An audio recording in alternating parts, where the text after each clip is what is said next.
Hello, कैसे हो आप सभी। मैं आशा करता हूँ कि आप सभी मस्त होंगे, स्वस्थ होंगे और आपकी पढ़ाई भी बहुत बेहतरीन तरीके से चल रही होगी। तो बच्चों, आज इस क्लास में हम एक नए अध्याय की शुरुआत करने जा रहे हैं जो कक्षा 12 का है, जैव प्रौद्योगिकी सिद्धांत एवं प्रक्रम के बारे में। यानी कि हम पढ़ेंगे आज बायोटेक्नोलॉजी क्या होता है, उसमें कौन कौन से प्रिंसिपल, कौन कौन से सिद्धांत आते हैं उसको, और कौन कौन से प्रोसेस का उपयोग किया जाता है उनके बारे में हम पढ़ेंगे।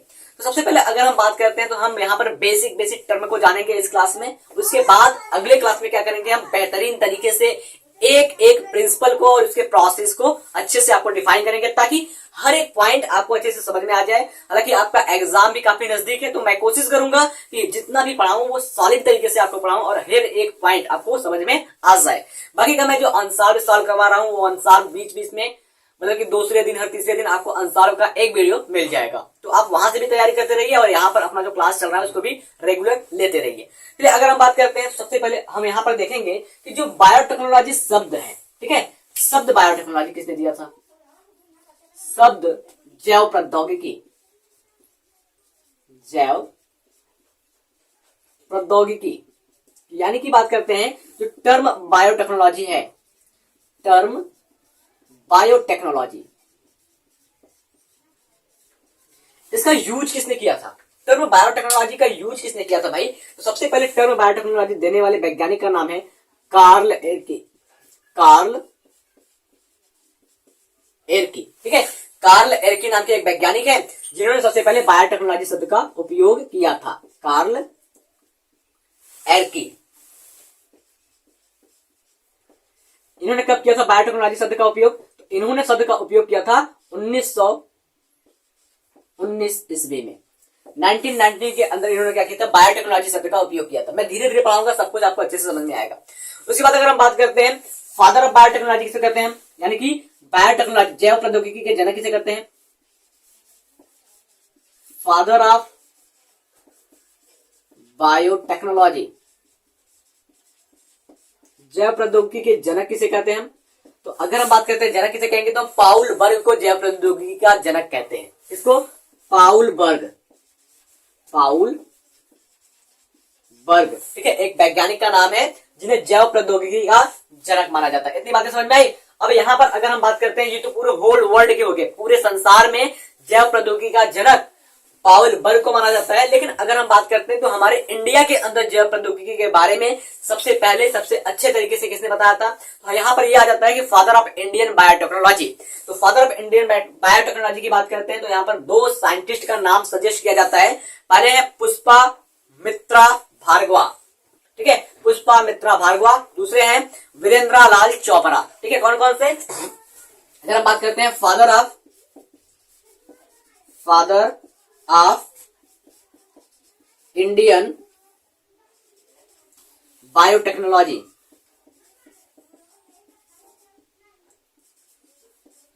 फादर ऑफ इंडियन बायोटेक्नोलॉजी की बात करते हैं तो यहां पर आ जाते हैं पुष्पा मित्रा भार्गवा,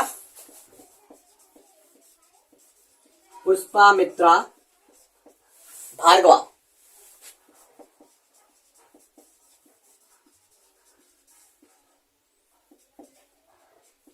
पुष्पा मित्रा भार्गवा। और कौन आता है यहां पर? वीरेंद्र लाल चोपड़ा,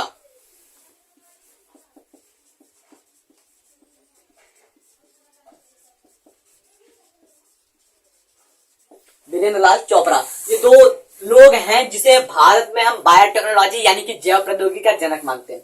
अब अगर हम बात करते हैं मदर ऑफ बायोटेक्नोलॉजी किसे कहेंगे हम? Mother of biotechnology, mother of biotechnology की बात करते हैं तो मदर ऑफ बायोटेक्नोलॉजी कौन आता है? तो भैया कुंथला जयारमन को हम मदर ऑफ बायोटेक्नोलॉजी के नाम से जानते हैं। किसको? कुंथला जयारमन,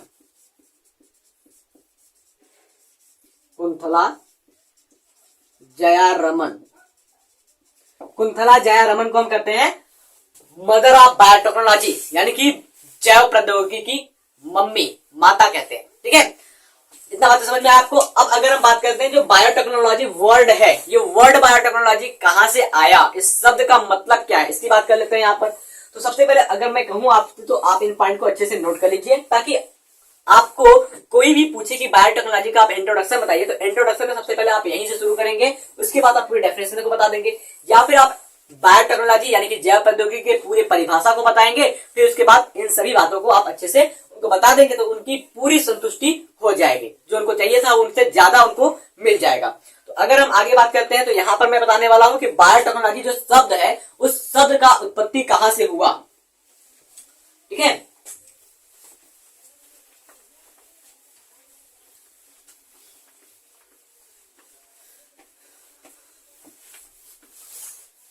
पहला अगर हम बात करते हैं बायोटेक्नोलॉजी की,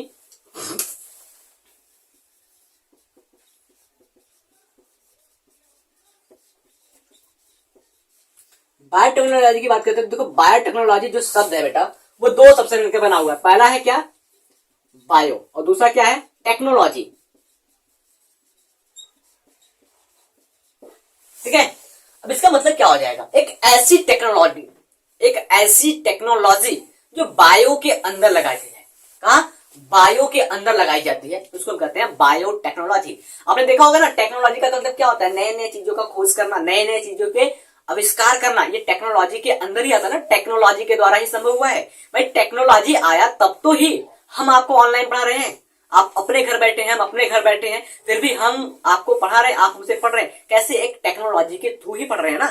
तो इसी प्रकार से बहुत सारी टेक्नोलॉजी आती है और उस टेक्नोलॉजी का उपयोग किया जाता है बायोलॉजी के अंदर, और जिसको हम मिला करके कहते हैं बायोटेक्नोलॉजी। बात समझ में आई ना। अगर आप बात करते हैं आपके घर में छोटा सा अगर बच्चा होगा, उसको आप लेकर रिमोट वाली गाड़ी लेकर आ दीजिए, ठीक है, रिमोट वाली गाड़ी ला दीजिए। अब वो क्या करेगा, 2 दिन 3 दिन 4 दिन या हफ्ते भर चलाएगा, उसके बाद क्या कर देगा, 8वें दिन उसका पोस्टमार्टम जरूर कर देगा। अगर वो लड़का है तब 8वें दिन क्या कर देगा, उसका पोस्टमार्टम कर देगा, क्योंकि उनके दिमाग में ये चलना शुरू हो जाता है कि है ये चल कैसे रहा है, इसमें कहाँ क्या लगा हुआ है, वो उन चीजों को ढूंढना शुरू कर देता है। तो भैया जो टेक्नोलॉजी का सबसे ज्यादा उपयोग करते हैं वो लड़के करते हैं। ठीक है, तो मैं आपको जस्ट एग्जांपल बता रहा हूं टेक्नोलॉजी क्या होता है।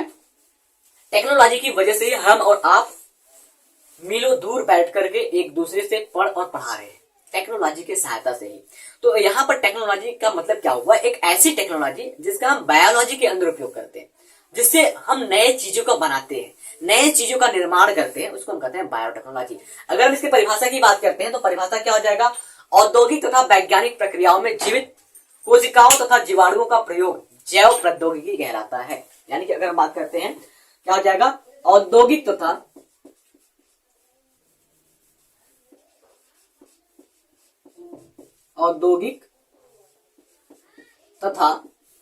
जैव वैज्ञानिक प्रक्रिया ना, वैज्ञानिक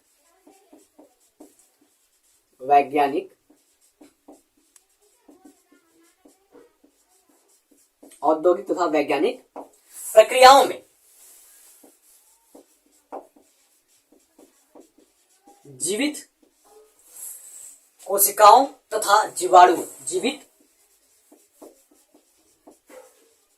कोशिकाओं तथा जीवाणुओं का प्रयोग,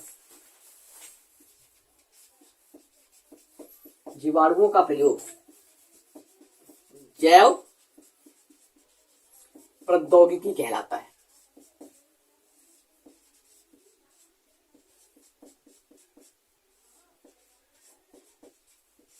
बात समझ में आया।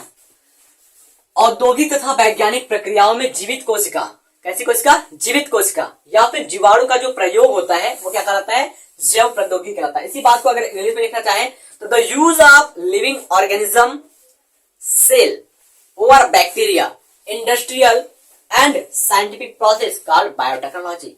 यानी कि हम क्या कहेंगे इसको इंग्लिश में, द यूज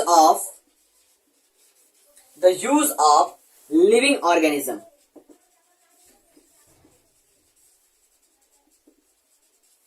और सेल, ठीक है, लिविंग ऑर्गेनिज्म और सेल और बैक्टीरिया इन द इंडस्ट्रियल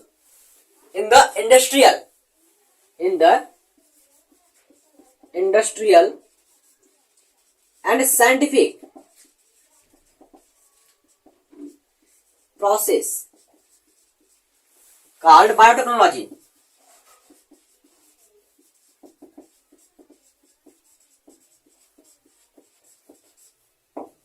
समझ में भाई। औद्योगिक तथा वैज्ञानिक प्रक्रियाओं में जीवित कोशिकाओं तथा जीवाणुओं का उपयोग जैव प्रौद्योगिकी कहलाता है। इतनी बातें आपको अच्छे से समझ में आ गई होगी। जैव प्रौद्योगिकी का परिभाषा आपको समझ में आ गया होगा। उससे पहले मैंने इसके बारे में कुछ शब्द बताया। जैव प्रौद्योगिकी के खोज यानी कि जनक कौन है, जैव प्रौद्योगिकी शब्द का उपयोग किसने किया था, जैव प्रौद्योगिकी की माता कौन है, इनके बारे में मैंने आपको बता दिया। अब यहां से शुरू होता है आपका मेन पॉइंट, ठीक है। लेकिन ये भी क्या आएगा, आपके बेसिक के अंदर आएगा, तो आप इस पॉइंट को नोट कीजिए ताकि मैं आगे की पॉइंट को अच्छे से समझा सकूं। अब अगर हम बात करते हैं बायोटेक्नोलॉजी की क्लासिफिकेशन की, यानी कि बायोटेक्नोलॉजी जो है उसको कितने भागों में बांटा गया है, या बायोटेक्नोलॉजी के अंदर क्या क्या चीजें आती हैं, उसकी अगर हम बात करते हैं तो सबसे पहले अगर हम बात करते हैं जो बायोटेक्नोलॉजी आपका है, ठीक है, क्या जो बायोटेक्नोलॉजी है जिसको हम कहते हैं जैव प्रौद्योगिकी, इस जैव प्रौद्योगिकी को 3 भागों में बांटा गया है। अब 3 भाग कौन कौन से, उसके बारे में हम अच्छे से आपको समझाने वाले हैं। पहले बात करते हैं तो पहला आता है old biotechnology, old biotechnology, old biotechnology जिसको हम कहते हैं प्राचीन जैव प्रौद्योगिकी। क्या कहते हैं इसको हम, प्राचीन जैव प्रौद्योगिकी। ओल्ड बायोटेक्नोलॉजी का कहते हैं हम प्राचीन जैव प्रौद्योगिकी। उसके बाद दूसरे नंबर पे इसमें आ जाता है आपका टुडे बायोटेक्नोलॉजी या फिर मॉडर्न बायोटेक्नोलॉजी, यानी कि अगर हम बात करते हैं आधुनिक जैव प्रौद्योगिकी या आज की जैव प्रौद्योगिकी, क्या कहेंगे इसको हम, टुडे बायोटेक्नोलॉजी, टुडे बायोटेक्नोलॉजी, या इसको कहेंगे हम मॉडर्न बायोटेक्नोलॉजी। इसको क्या कहेंगे हिंदी में हम, इसको कहेंगे हिंदी में आज की जैव प्रौद्योगिकी, आज की जैव प्रौद्योगिकी या आधुनिक जैव प्रौद्योगिकी, आधुनिक जैव प्रौद्योगिकी। समझ में आ भाई। उसके बाद अगर हम बात करते हैं जो तीसरा पार्ट इसमें आता है, तीसरा पार्ट क्या हो जाएगा, तीसरा पार्ट आपका होता है यूरोपियन फेडरेशन बायोटेक्नोलॉजी। क्या होता है, यूरोपियन फेडरेशन बायोटेक्नोलॉजी, इसको हम EFB के नाम से जानते हैं। क्या कहते हैं इसको हम, EFB। क्या कहते हैं इसको हम, यूरोपियन फेडरेशन बायोटेक्नोलॉजी कहिए, या फिर कहिए according to the European federation biotechnology, ठीक है। हम लिखेंगे यहां पर according to the European federation biotechnology, European federation of biotechnology.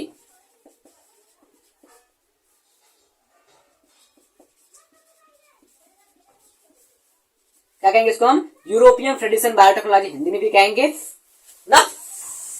तो अगर हम बात करते हैं कि ओल्ड बायोटेक्नोलॉजी के अंदर क्या चीजें होती है, यानी कि पहले जो बायोटेक्नोलॉजी लगाई जाती थी वहां पर क्या चीजें हुई, उसके बाद जो आज आधुनिक बायोटेक्नोलॉजी आई यहां पर क्या चीजें होती हैं, और यूरोपियन फेडरेशन बायोटेक्नोलॉजी के अनुसार जो बायोटेक्नोलॉजी है वो क्या है, यूरोपियन फेडरेशन के अनुसार जो जैव प्रौद्योगिकी होता है वो क्या होता है। इन 3 पॉइंट को आप अच्छे से जान लीजिए।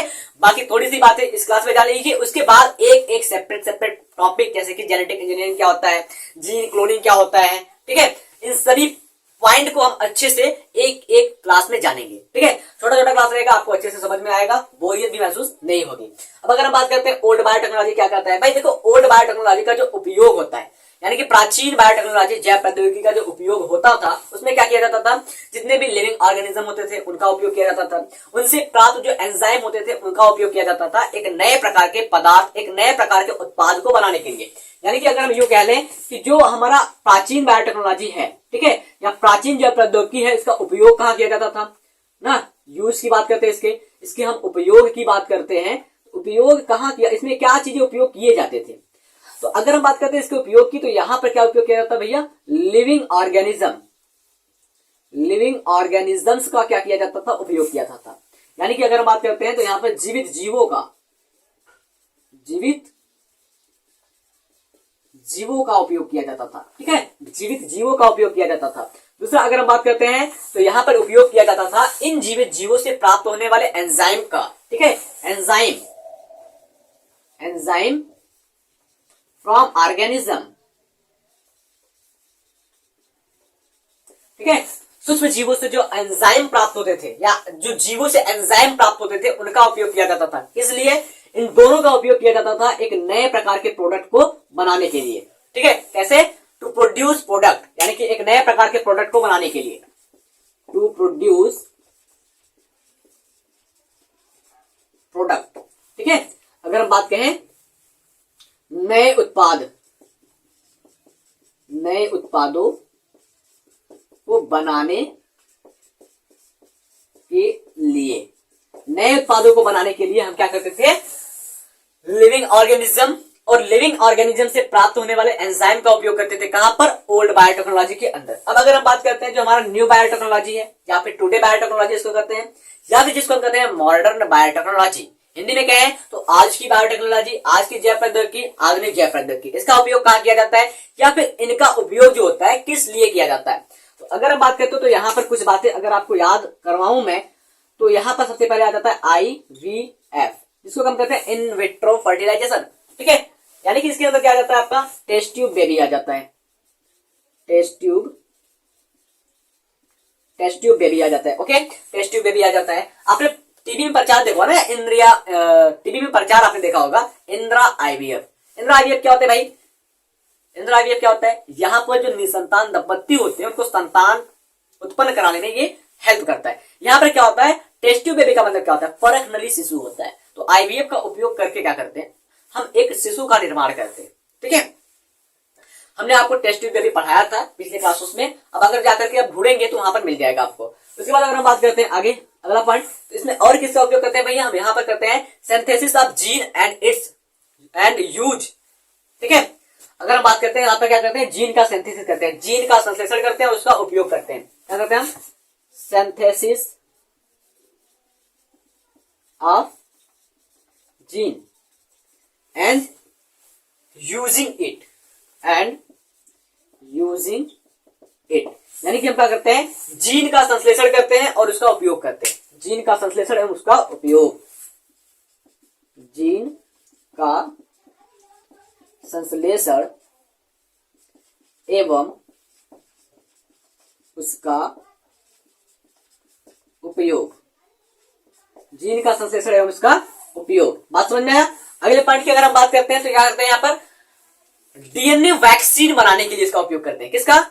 जो हमारा मॉडर्न बायोटेक्नोलॉजी है इसका उपयोग करते हैं DNA वैक्सीन बनाने के लिए, ठीक है। और अगर हम बात करते हैं तो कहां उपयोग करते हैं? किसी जीन के अंदर कोई कमी है उस कमी को दूर करने के लिए इस बायोटेक्नोलॉजी का उपयोग करते हैं। यानी कि हम कह लें तो इसका उपयोग क्या करते हैं? DNA वैक्सीन बनाने के लिए, DNA वैक्सीन बनाने के लिए, ठीक है, बनाने के लिए करते हैं। बात समझ में आया? अच्छे से समझ में आया आपको? अब अगर हम बात करते हैं जो आपका यूरोपियन फेडरेशन बायोटेक्नोलॉजी होता है, इसके अनुसार क्या होता है? नए उत्पाद तथा सेवाओं के लिए प्राकृतिक विज्ञान व जीव कोशिकाओं व इनके अंगों तथा आणविक अनुरूपों का समायोजन क्या कहलाता है? यूरोपियन फेडरेशन ऑफ बायोटेक्नोलॉजी कहलाता है। तो अगर हम कहें तो यहाँ पर क्या होता है? नए उत्पाद बनाने के लिए किसी प्रकार के प्राकृतिक जीवों की कोशिका को हम लेते हैं और उनमें कुछ बदलाव करके किसी अन्य जीव के अंदर प्रवेश कराते हैं, तब जाकर क्या होता है? हमको मिल जाता है नया चीज। अभी उसको हम एक डायग्राम के माध्यम से या एक फ्लो चार्ट के माध्यम से समझेंगे तो अच्छे से समझ में आएगा। तो सबसे पहले आप इसका डेफिनेशन लिख लीजिए। यूरोपियन फेडरेशन बायोटेक्नोलॉजी क्या करता है? तो ये कहता है कि नए उत्पादों तथा सेवाओं के लिए, नए उत्पादों तथा सेवाओं के लिए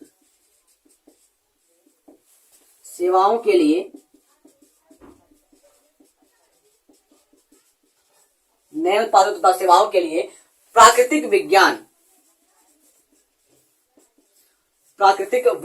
व जीव कोशिकाओं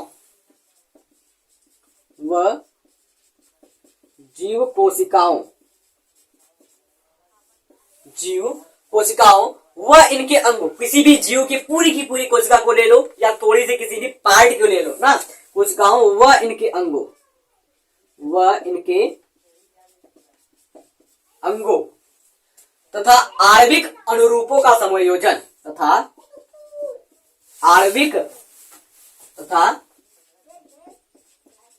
आणविक अनुरूपों का समायोजन, अनुरूपों का समायोजन क्या कहलाता भैया?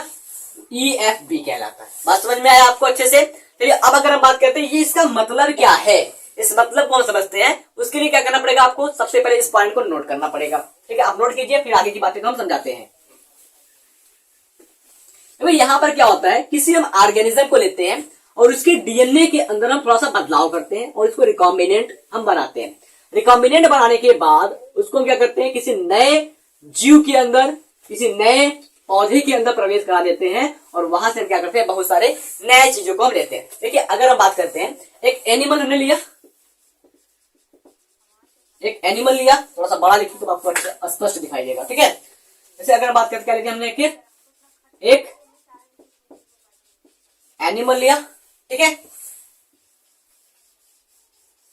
समझिएगा अच्छे से, ये क्या समझा रहा हूं मैं आपको?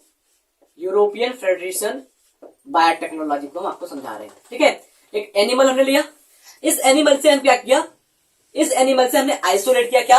हमने हीरोडिन, ठीक है, हीरोडिन उत्पन्न करने वाले जीव को लिया। ठीक है, एनिमल लिया, उस एनिमल का नाम क्या देते हैं हम? हीरोडिनेरिया। क्या नाम देते हैं? हीरोडिनेरिया। हीरोडिनेरिया, इस जीव का नाम क्या है? हीरोडिनेरिया। जो एनिमल लिया उस एनिमल का नाम क्या है? हीरोडिनेरिया। अब हीरोडिनेरिया से हम क्या लेंगे भाई? हीरोडिनेरिया से हम इसके जीन को लेते हैं। क्या लेते हैं हम? जीन को लेते हैं, जो क्या होता है? हीरोडिन होता है। एक जीन को लेते हैं इसके, ठीक है, हीरोडिनेरिया से क्या लेते हैं? एक जीन को लेते हैं, उस जीन में क्या होता है? हीरोडिन सिंथेसिस करने की क्षमता होती है ना। हीरोडिन वाले जीन को ले लिया। अब ये हीरोडिन क्या होता है भैया? हीरोडिन होता है एंटी कोगुलेंट। क्या होता है? Anti coagulant.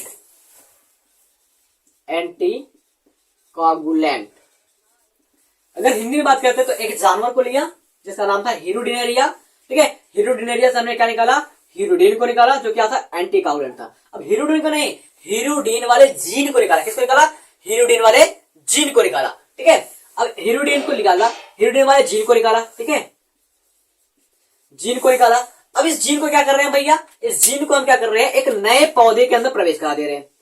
एक नए पौधे के अंदर क्या करा रहे हैं हम? प्रवेश करा दे रहे हैं। ठीक है, जैसे अगर हम सपोज बात करते हैं, एक ये पौधा है,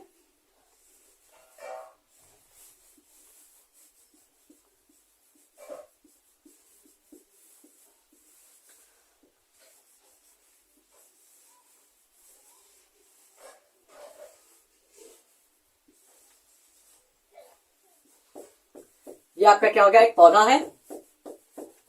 इस पौधे का क्या नाम है? इस पौधे का नाम है ब्रैसिका नेपस। ब्रैसिका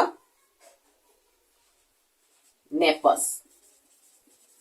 इस ब्रैसिका नेपस के अंदर क्या किया हमने? प्रवेश कर दिया। किसको? Brassica napus.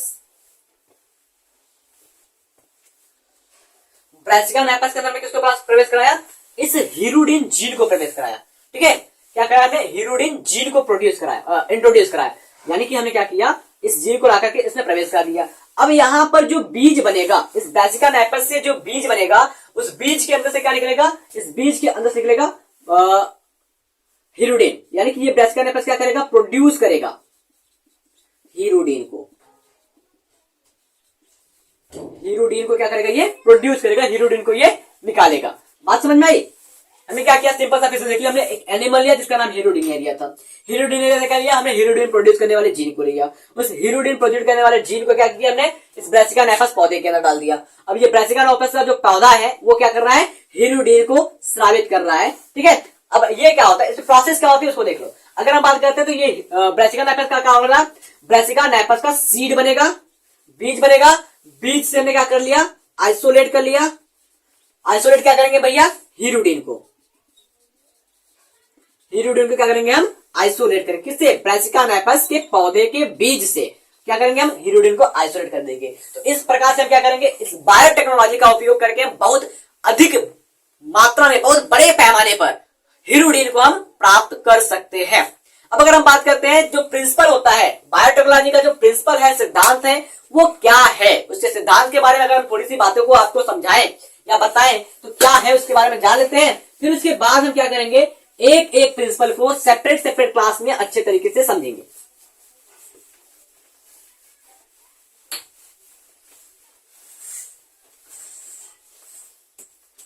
देखो, प्रिंसिपल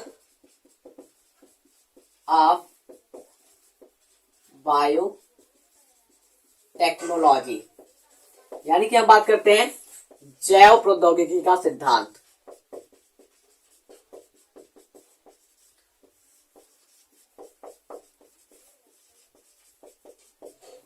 जैव प्रौद्योगिकी के सिद्धांत की बात करते हैं। तो जैव प्रौद्योगिकी के सिद्धांत के अंदर क्या आता है? जेनेटिक इंजीनियरिंग आता है। ठीक है, क्या आता है? जेनेटिक इंजीनियरिंग आता है। उसके बाद आता है बायो प्रोसेस इंजीनियरिंग आता है। फिर उसके बाद क्या आता है? जीन क्लोनिंग आता है। समझ में आया? देखो, अगर हम बात करते हैं सबसे पहले क्या आ जाएगा? सबसे पहले आता है आपका जेनेटिक इंजीनियरिंग। जेनेटिक इंजीनियरिंग आता है, यानी कि जिसको हम क्या कहते हैं? आनुवांशिक इंजीनियरिंग। आनुवंशिक इंजीनियरिंग, आनुवांशिक इंजीनियरिंग आता है। अब ये आनुवांशिक इंजीनियरिंग में क्या होता है? यहां पर क्या करते हैं? हम जीनों के अंदर तोड़ फोड़ करते हैं। क्या करते हैं? जो जीन होता है उसके अंदर हम तोड़ फोड़ करते हैं, और तोड़ फोड़ करके क्या करते हैं? एक नए प्रकार के जीन का निर्माण करते हैं, और क्या होता है? वो हमें बहुत ही ज्यादा मात्रा में फायदा देता है। ऐसे समझिए आप कि यहाँ पर क्या हो जाएगा? आनुवांशिक इंजीनियरिंग क्या होता है? आनुवांशिक पदार्थ, जैसे यहाँ बात करते हैं जो हमारा जेनेटिक मटेरियल होता है, जेनेटिक मटेरियल जो होता है, जेनेटिक मटेरियल क्या होगा आपका? या तो डीएनए होगा या तो आरएनए होगा। ठीक है, जेनेटिक मटेरियल क्या होता है? या तो डीएनए होगा या तो आरएनए होगा। इस जेनेटिक मटेरियल को क्या करते हैं? प्रवेश कराते हैं। इसमें किसी अन्य जीव में क्या करते हैं? प्रवेश कराते हैं। ठीक है, प्रवेश कराएंगे किसमें? होस्ट ऑर्गेनिज्म में। ये देखो, होस्ट ऑर्गेनिज्म है, कैसा है? गोलाकार है। ये क्या है? Host organism. होस्ट ऑर्गेनिज्म से। ठीक है, इसके अंदर क्या किया हमने? इस डीएनए या आरएनए को प्रवेश कराया। जैसे ही अगर हम बात करते हैं इस डीएनए या आरएनए को इसमें अंदर प्रवेश कराते हैं, तो क्या हो जाएगा? थोड़ी सी बदलाव आ जाएगी या परिवर्तन आ जाएगी। ठीक है, देखो, इसके पास तो इसका खुद का डीएनए है, खुद का आरएनए है, यानी कि इसके पास खुद का इसका अनुवांशिक पदार्थ है, और इसके अंदर क्या कर रहे हैं? किसी बाहर से लाकर के अनुवांशिक पदार्थ को प्रवेश करा रहे हैं। जब बाहर से लाकर के अनुवांशिक पदार्थ को प्रवेश करा रहे हैं, तो इसके संरचना में क्या हो जाएगा? थोड़ा सा बदलाव आ जाएगा। ठीक है, इसके संरचना में क्या होगा? थोड़ा सा बदलाव आ जाएगा। तो इससे हम कहते हैं जेनेटिक इंजीनियरिंग। यानी कि अगर हम बात करते हैं जो होस्ट ऑर्गेनिज्म का फिनोटाइप होता है, जो दृश्य रूप होता है, वो क्या हो जाता है? बदल जाता है। ठीक है, अगर हम बात करते हैं तो यहां पर क्या हो जाएगा? फिनोटाइप। फिनोटाइप चेंज हो जाता है। इसको अंदर क्या करते हैं हम? दृश्य रूप परिवर्तित हो जाता है। किसका? होस्ट ऑर्गेनिज्म का। परपोषी का क्या होता है? जो जीन रूप दृश्य रूप होता है वो बदल जाता है। इतनी बातें समझ में आई। उसके बाद अगर हम करते हैं, क्या हो जाता है आपका? Bio process engineering. ठीक है, बायो प्रोसेस इंजीनियरिंग के अंदर क्या होता है भैया? बायो प्रोसेस इंजीनियरिंग में क्या होता है? जैव प्रक्रम रासायनिक इंजीनियरिंग प्रक्रमों को रोगाणु रहित वातावरण बनाकर केवल वांछित सूक्ष्म जीव यूकैरियोटिक कोशिकाओं में वृद्धि, अधिक मात्रा में जैव प्रौद्योगिकी उत्पाद। ठीक है, ये क्या कहता है? बायो प्रोसेस इंजीनियरिंग कहता है। एक बात बताओ आपको, ये बात जो हमने बोला वो नहीं समझ में आया होगा साफ साफ। अब मैं आपको फिर से बता रहा हूं क्या होता है इसके अंदर। देखो, ये पहला हो गया। दूसरा क्या है? जैव प्रक्रम रासायनिक इंजीनियरिंग, बायो प्रोसेस इंजीनियरिंग, या फिर बायो प्रोसेस केमिकल इंजीनियरिंग कहते हैं। जैव प्रक्रम रासायनिक इंजीनियरिंग।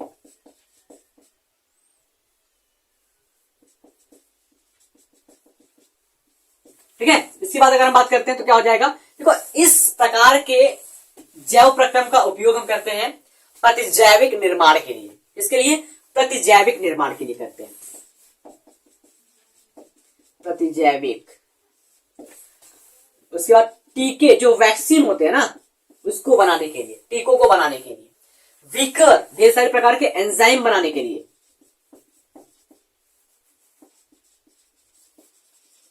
वीकर, ढेर सारे प्रकार के एंजाइम को बनाने के लिए इस प्रकार के जैव प्रक्रम का उपयोग किया जाता है।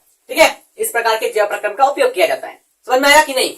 अब समझ में आ गया ना कि जैव प्रक्रम रासायनिक इंजीनियरिंग क्या होता है। तो जैव प्रक्रम रासायनिक इंजीनियरिंग के लिए हम इस इंजीनियरिंग का प्रयोग क्या करते हैं, ढेर सारे प्रकार के प्रतिजैविकों को बनाने के लिए, एंटीबायोटिक्स को बनाने के लिए, वैक्सीन बनाने के लिए, एंजाइम बनाने के लिए इस प्रकार के टेक्नोलॉजी का उपयोग करते हैं। तो आप अगर अपने एनसीईआरटी में देखेंगे तो यहां पर बताया गया है रिप्रोडक्शन के बारे में। एनसीईआरटी में क्या दिया गया भैया, रिप्रोडक्शन के बारे में बताया गया है।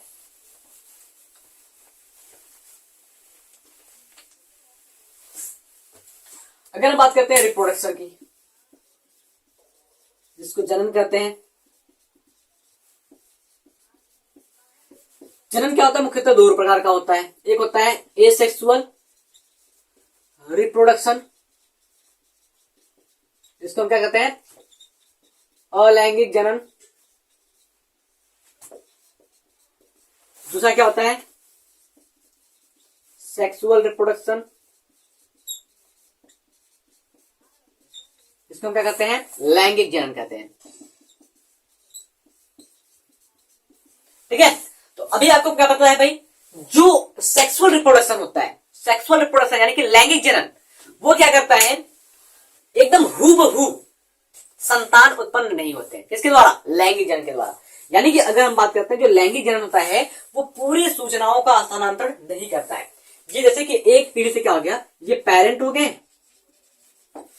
पेरेंट हो गए, इन पेरेंट से क्या करते हैं, ऑफ स्प्रिंग, यानी कि बात करते हैं ये क्या हो गए, जनक हो गए, जनक से संतति, जनक से संतति में पूरी की पूरी जो सूचना होती है का परिसंचरण या सूचना का जो प्रवाह होता है उसको नहीं करता है, पूरी की पूरी सूचनाएं नहीं हस्तांतरित करता है। जो काम इसको दिया जाता है वो काम वो बीच में ही भूल जाता है। यानी कि अगर हम बात करते हैं, सिंपल से एग्जांपल बताएं, तो क्या आपके घर में सबका चेहरा एक ही चेहरे से मिल रहा है? नहीं ना, सबका चेहरा अलग अलग है। क्यों? क्योंकि उसमें सेक्सुअल रिप्रोडक्शन हुआ है। क्या हुआ है? सेक्सुअल रिप्रोडक्शन हुआ है। तो सेक्सुअल रिप्रोडक्शन यानी कि लैंगिक जनन के दौरान उत्पन्न संतान क्या होती है, अपने जनकों से और आपस में भिन्न होती है। जुड़वा बच्चे की केस अलग होती है। ठीक है, जुड़वा बच्चों में भी दो प्रकार के होते हैं। एक ऐसे जुड़वा बच्चे होते हैं जिनकी चेहरा एकदम हूबहू मिलती है, और एक ऐसे जुड़वा बच्चे होते हैं जिनकी चेहरा आपस में भी नहीं मिलती। उसके बाद अगर हम बात करते हैं सेक्सुअल रिप्रोडक्शन की, तो सेक्सुअल रिप्रोडक्शन की बात करते हैं तो ये क्या होते हैं, पेरेंट से ऑफ स्प्रिंग, ऑफ स्प्रिंग की मतलब क्या होगी भाई, संतति, जनक से संतति, पूरी सूचना सही सही ट्रांसफर होती है। पूरी सूचना क्या होती है, सही सही ट्रांसफर होती है। तभी तो आप किसी भी सूक्ष्म जीव में जिसमें अलैंगिक जनन होता है उसको हूबहू देख लेंगे। जैसे कि अगर हम बात करते हैं प्लेनेरिया को देख लीजिए, हाइड्रा को देख लीजिए, ईस्ट को देख लीजिए, अरे सबको छोड़िए, आप अमीबा को देख लीजिए, उसमें क्या होता है, एकदम हूबहू अमीबा की कोशिका बनती है। ठीक है, ये कहलाता है अनुवांशिक एसेक्सुअल रिप्रोडक्शन। अब इसके बाद करते हैं परंपरागत संकरण। परंपरागत संकरण क्या होता है भाई, जो पहले से संकरण होता आ रहा है। ठीक है, ट्रेडिशनल हाइब्रिडाइजेशन की बात करते हैं, जो आपके एनसीईआरटी में लिखा हुआ है। अगर आप पढ़ेंगे एक एक लाइन तो आपको अच्छे से समझ में आ जाएगा। ट्रेडिशनल हाइब्रिडाइजेशन की बात करते हैं।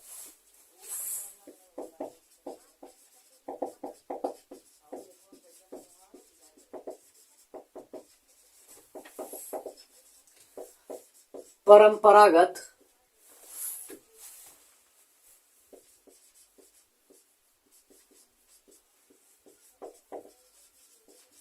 संकरण की बात करते हैं। जैसे क्या हुआ कि हमने किसी नर युग्मक को लिया,